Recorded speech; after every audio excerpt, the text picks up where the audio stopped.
Eh bien bonjour à tous, je m'appelle Guillaume, je suis coach mental et j'accompagne les e-sportifs à obtenir un meilleur niveau de performance.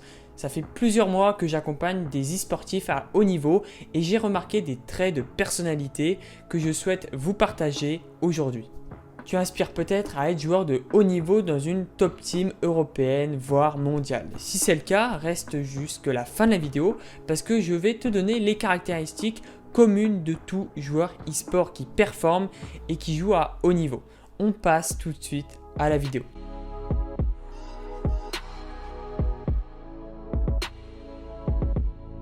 Le premier trait de personnalité que je remarque, c'est qu'un joueur à haut niveau arrête d'être une victime et se comporte comme une personne qui prend ses responsabilités. Fondamentalement, si aujourd'hui tu souhaites rejoindre une équipe à haut niveau, devenir une victime et te comporter en tant que victime n'est clairement pas le bon choix et ce qu'on attend de toi. Prends tes responsabilités, anticipe. Si tu n'as pas les résultats que tu as, arrête de rejeter systématiquement la faute sur les autres.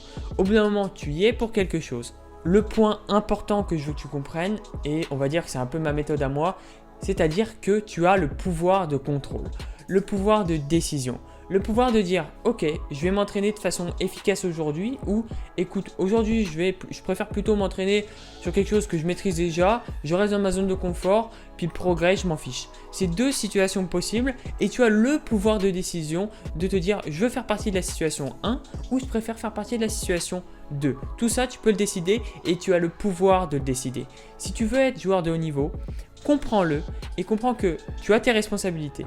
Et si tu ne performes pas, tu en es responsable. Ou en tout cas, tu as le pouvoir de faire quelque chose sur ce manque de performance. Tout joueur a déjà performé à des niveaux qui ne le correspondaient pas.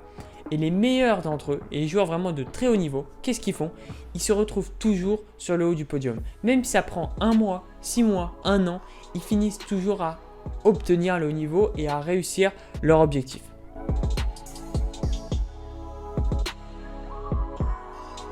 Le deuxième point, et je vais en profiter pour vous parler de mon expérience. Et je peux vous dire que ce trait-là, ce trait de personnalité, il est directement venu de ma personne.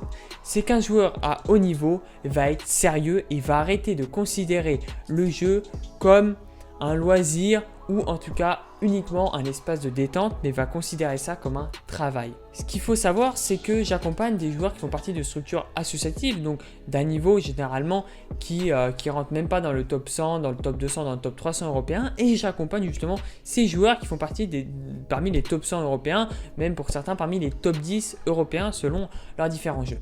Et la différence que j'ai vue, c'est que les conseils sont les mêmes. Et ça, je peux vous garantir que si j'ai un joueur, peu importe son niveau, peu importe, bref, il n'y a aucun facteur qui va venir impacter ce que je vais dire au joueur. Ce qui m'importe, c'est lui donner le meilleur, ce qui correspond à son blocage et l'aider. Tout ça pour dire que la différence, c'est l'application. L'application qu'un joueur va faire du conseil que je lui donne. Chez la première situation qui correspond au joueur pro, je vais aller le voir et je vais dire ok frérot, il faudrait que tu mettes ça en place. Une semaine plus tard, je vais aller le voir et je vais dire ok, ça en est où? Il va me dire ok, franchement j'ai mis ça en place, mais il m'a manqué ça, il m'a manqué tel élément. La deuxième situation, c'est un joueur et je vais aller le voir et je vais dire ok frérot, qu'est-ce que tu en as pensé? Qu'est-ce que tu as mis en place? Ben franchement, j'ai pas trop eu le temps de mettre en place, j'ai pas pu tester. Et là, on se retrouve dans une situation de victime, c'est pas de ma faute, blablabla, blablabla, comme je vous le citais au précédent point. Et je trouve ça tellement dommage. Si vous décidez d'être sérieux dans votre jeu et que les conseils que votre coach, votre manager, peu importe, peut vous dire, vous prenez ça au sérieux, vous comportez déjà comme un joueur à haut niveau. Vous ne pouvez pas vous permettre de dire non mais lui il a rien à m'apprendre ou non mais je le ferai quand j'aurai le temps, etc., etc. Franchement, je vous le dis honnêtement, si vous partez de ce point de vue-là, vous n'êtes pas sur la bonne voie. Je vous le dis clairement. Vous avez tout à apprendre de n'importe qui. Ok? Donc, prenez au sérieux. Je suis désolé, je m'énerve un peu parce que c'est un point que j'avais envie d'éclairer et que je vois depuis pas mal de temps. Parce que forcément, j'interviens dans différentes structures et c'est un point que je vois beaucoup.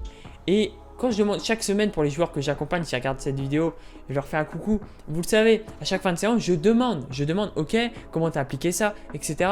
Est-ce que tu as des retours à me faire? Et je vois la différence. Ok, moi j'ai bien aimé ça, je pense que je pourrais rajouter ça. J'ai pas trop compris ça, est-ce que tu pourrais m'aider? On voit la volonté, on voit le sérieux dans le joueur.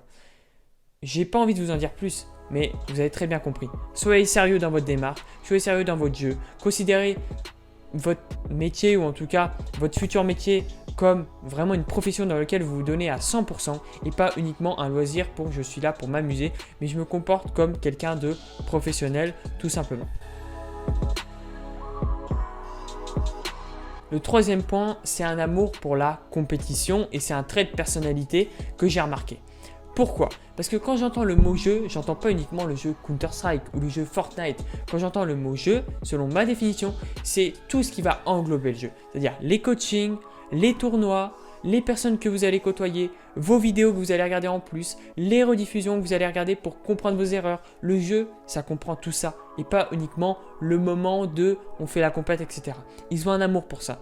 Ils ont un amour pour la compétition, un amour pour le surpassement, un amour pour leur jeu et le fait de devenir meilleur. Si tu souhaites atteindre ce haut niveau, il faut que tu le développes et j'ai envie de te dire que cet amour, généralement, c'est un peu comme avec une fille. Soit ça match pas. Mais le conseil que je peux te donner, c'est que si quelque chose ne te plaît pas, ou en tout cas tu n'es pas sûr, c'est pas la peine de perdre du temps.